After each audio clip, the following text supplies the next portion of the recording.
Walt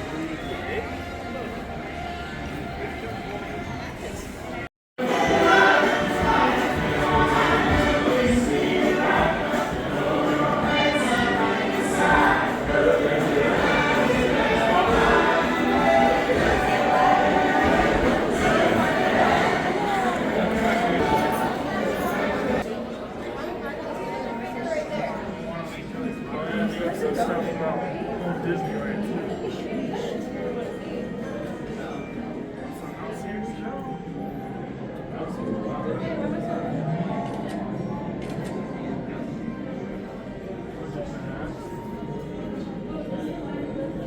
Maybe there's a line.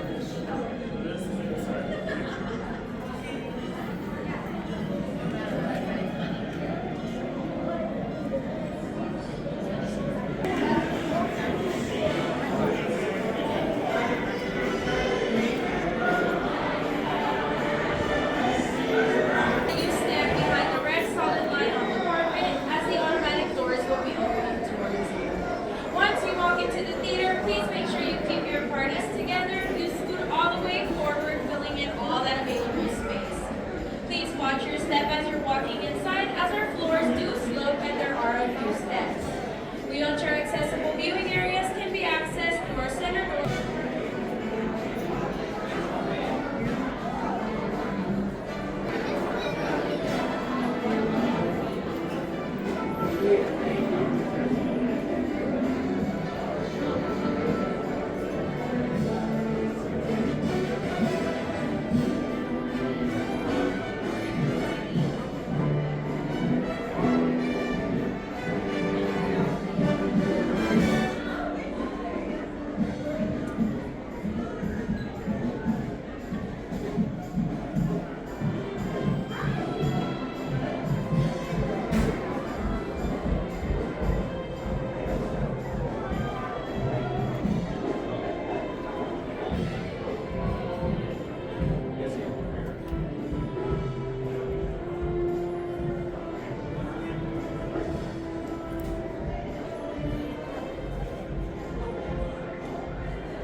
Just really crisp, like.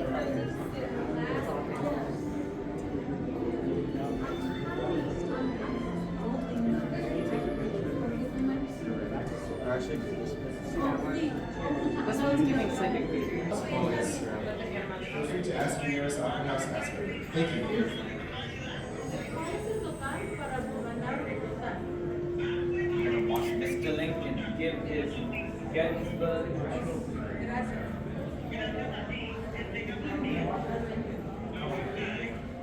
Walt Disney throughout his career and his life. A few reminders while you're waiting for the show to start. Food and drink are not permitted to go inside the theater, so please stay in the next 72 minutes to finish, put away, or discard any limited drink. Using a wheelchair, an easy or will not be navigating stairs.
It's worth like $2. And I'm like, Mom, that's the girl you need. Yeah. Where is Alex Michelle?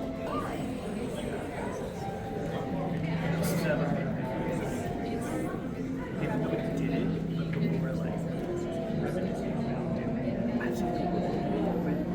Is that Michael?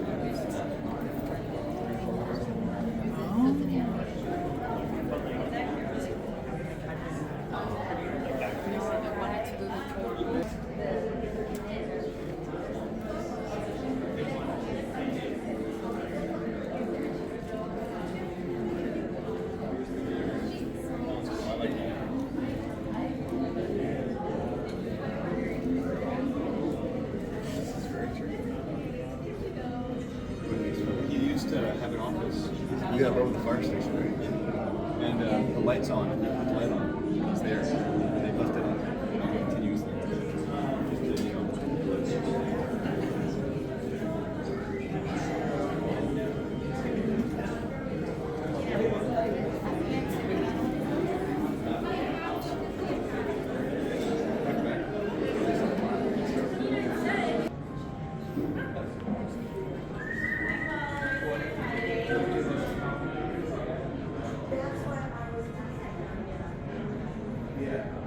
Chris, this lovely lady has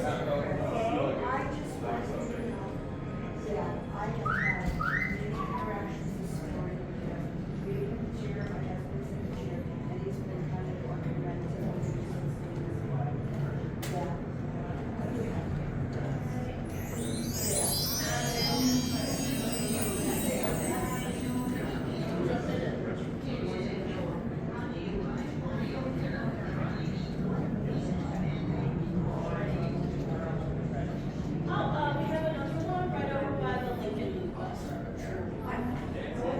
This should be it.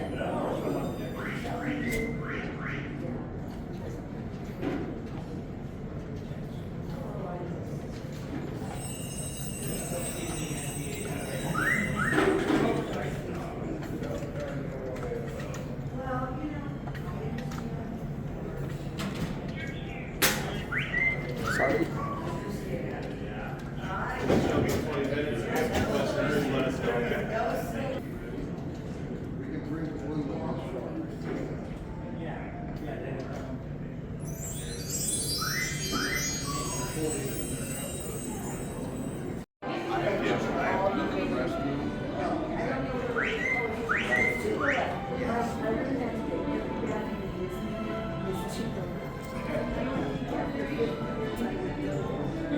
I didn't know that. I didn't know that. So you're moving up for the next one? Yes, Right? yes, sir. That's right.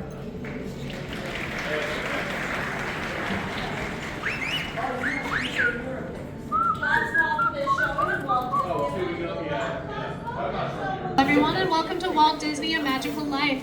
From Mickey Mouse to motion pictures and television, parks and beyond, Walt Disney's vision and risk-taking has allowed audiences to enjoy a lifetime of entertainment. This tribute is told through Walt's very own words, through recorded interviews throughout his storied career. And although the audio quality may vary, we hope you agree that this offers a unique and personable experience to Walt Disney's wondrous life. As a courtesy for the guests around you, please be sure to silence all cell phones and make sure that there is no flash photography or video lighting of any kind.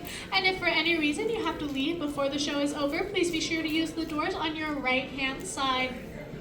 And now to help us introduce this tribute, here is our Chief Executive Officer of the Walt Disney Company, Bob Iger.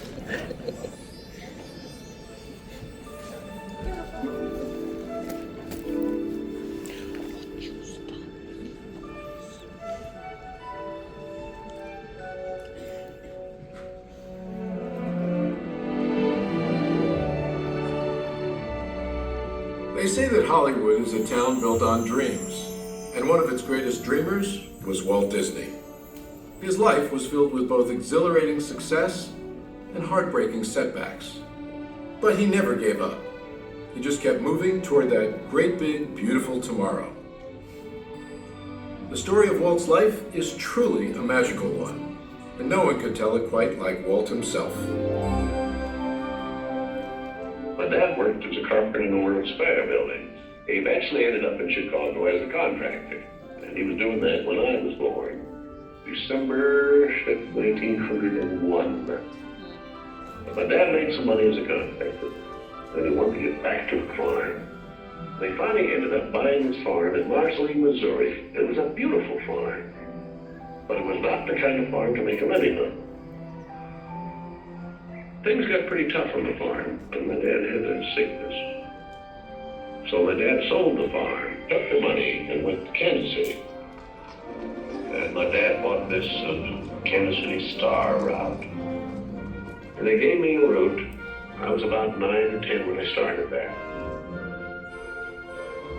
Winter, we'd go out at 3:30 in the morning right after a blizzard, or in a blizzard, or in pouring rain. It didn't matter. I did that for 6 years. It was tough. The constant hardship took a heavy toll on the Disney family. One by one, the children began to leave home. And one day, Walt woke up to find his best friend, his brother Roy, had gone as well. So Walt did something that he would do throughout his life when things got tough.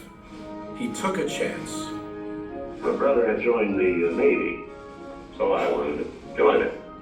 Well, I was still a year or 2 young, 16. Finally, this kid come in to me very excited. He said, "There's something just forming here that you and I can get in."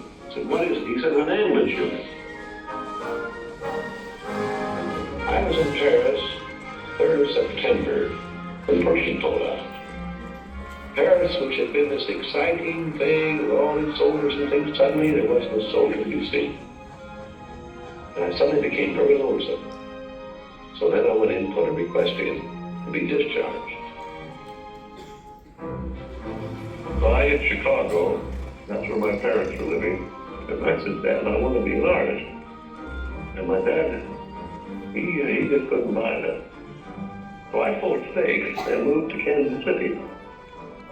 Roy was in Kansas City working in a bank. One of the fellows working with Roy said, "Say, I have a couple of friends that have an art shop." I went up with these samples, and there were all these corny things I'd done in France. Oh my gosh, they hired me. I mean, right on the spot. So I took the camera home, and then I started experimenting in my own way. So then I went into this Kansas City Film Festival. So that was where I got started in the animation business. So I was thinking if I had something with a novel twist, I might crack the market. But I still couldn't get anywhere with it. I failed. I learned a lot out of that.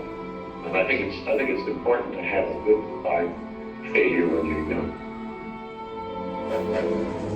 So I packed all my worldly goods in a cardboard suitcase.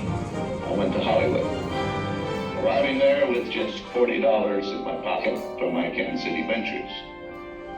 Now my brother Roy was already in Los Angeles. Both of us were unemployed. We solved the problem by going into business for ourselves. We established the first animated cartoon studio in Hollywood. Walt's dreams were finally coming true. He had his first big hit, Oswald the Lucky Rabbit. And he had married the love of his life, Lillian, an ink and paint artist at the studio who shared his dreams. Then he was dealt a devastating blow.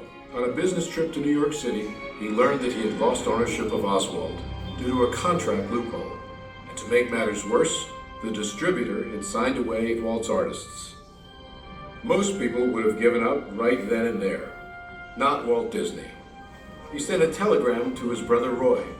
Everything okay. And as he headed home to California, something happened along the way that would change things forever. Mickey Mouse came into our life. He popped out of my mind onto a drawing pad on a train ride from Manhattan to Hollywood at a time when the business fortunes of my brother Roy and myself were at lowest ebb and disaster seemed right around the corner. His first actual screen appearance was at the Old Colony Theater in New York in Steamboat Willie. He was the first cartoon character to stress personality, and I thought of him from the first as a distinct individual. I did the voice. Hang on, pal, here we go.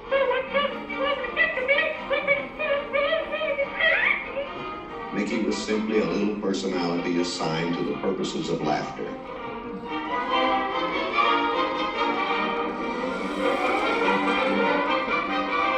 Mickey fitted the need exactly. He brought in the money which saved the day. He enabled us to explore our medium, and he paved the way for our more elaborate screen ventures. By nature, I'm an experimenter, so I had another idea which was plaguing my brain. It was the Silly Symphonies. It was a series without a central character. Every one of us a new type of subject to give us something to reach out of and accomplish something different.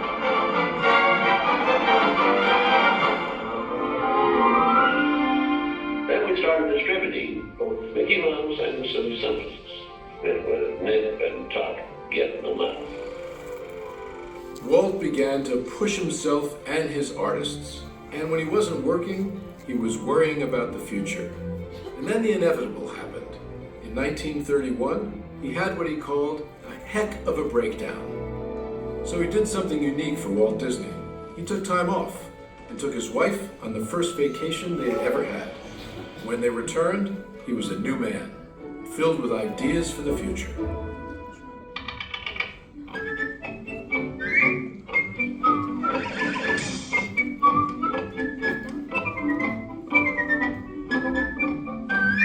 I saw the handwriting on the wall there. It was a short subject. It's just a filler on any program. Now, if I could crack the feature field, then I could do things. I had done a little story research on different fairy tales I might do, and Snow White was one of them. I thought it was a perfect story. I had the heavy. It's a magic wishing apple. Now, make a wish.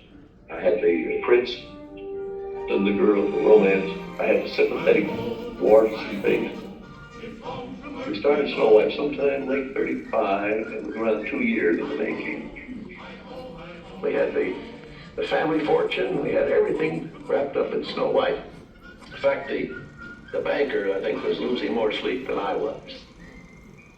We had a big premiere at the Carthay Circle Theater, big, grand Hollywood premiere. All of Hollywood brass turned out for a cartoon.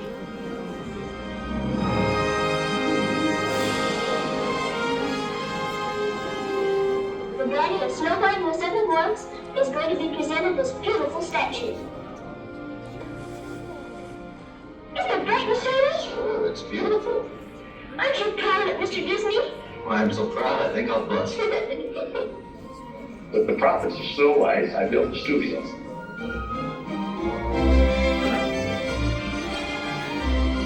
Two years later, I was almost broke. But I had all these pictures and words. Pinocchio. There are no things on me. Bambi. Temptation.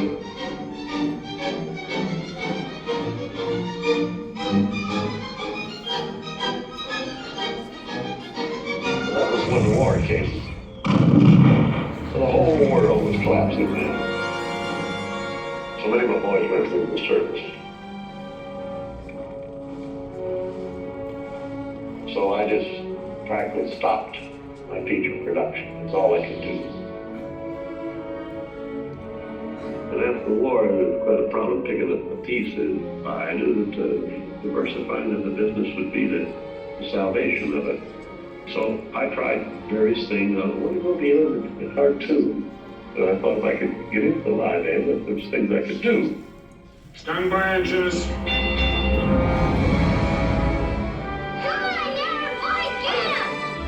Not bad, eh, Charlie? Let's open her up and see what you really do. I wanted to know different types of things that I could fall on my nose. One of these pictures, but I had another one right behind it that would hit. After a long concentration on live action and cartoon films, we decided to try something that would employ about every trick we learned in the making of films. We would combine cartoon and live action in an enormous fantasy, Mary Poppins. As the original Mary Poppins budget of $5 million continued to grow, I never saw a sad face around the studio. Even my brother Roy was happy. This made me nervous. And the horrible thought struck me. Suppose the staff had finally conceded that I knew what I was doing. Once again, Walt Disney had created storytelling magic to reinvent family entertainment. But even then, he wasn't finished. He had a bigger dream in mind. Well, it came about when my daughters were very young, and Saturday was always Daddy's Day with the two daughters.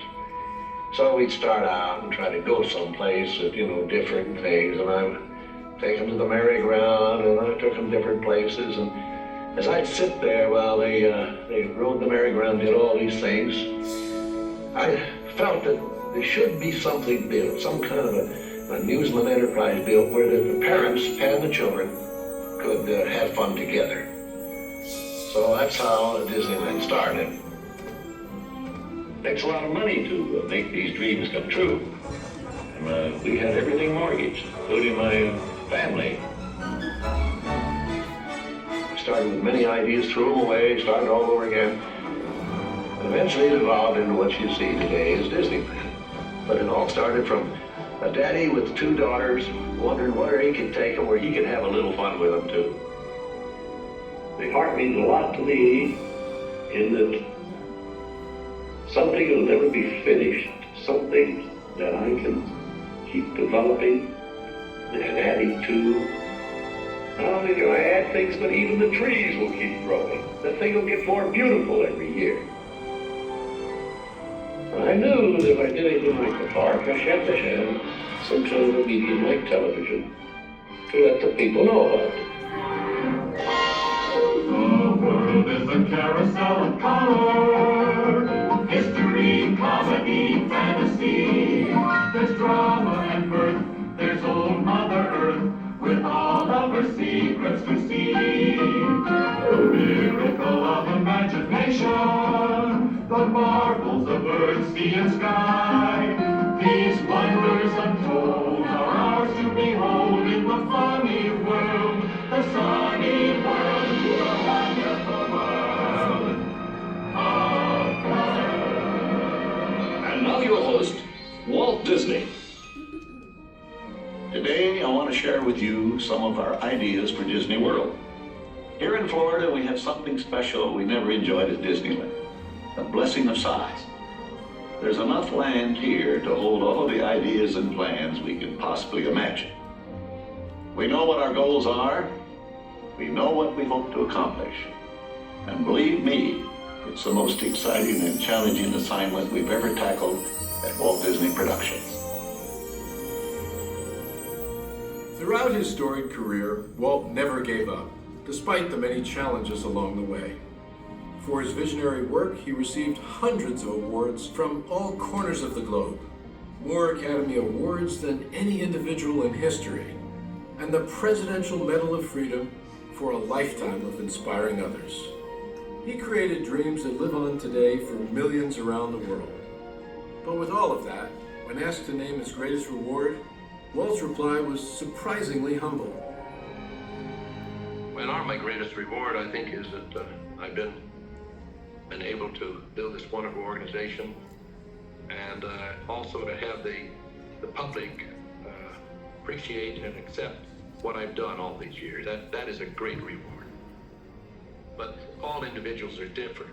I had a brother who I really envied because he was a mailman, but he was the one that had all the fun. He had himself a trailer, and he used to go off and go fishing, and he didn't worry about payrolls, that story. He just had picture grocers or anything, and he was the happy one.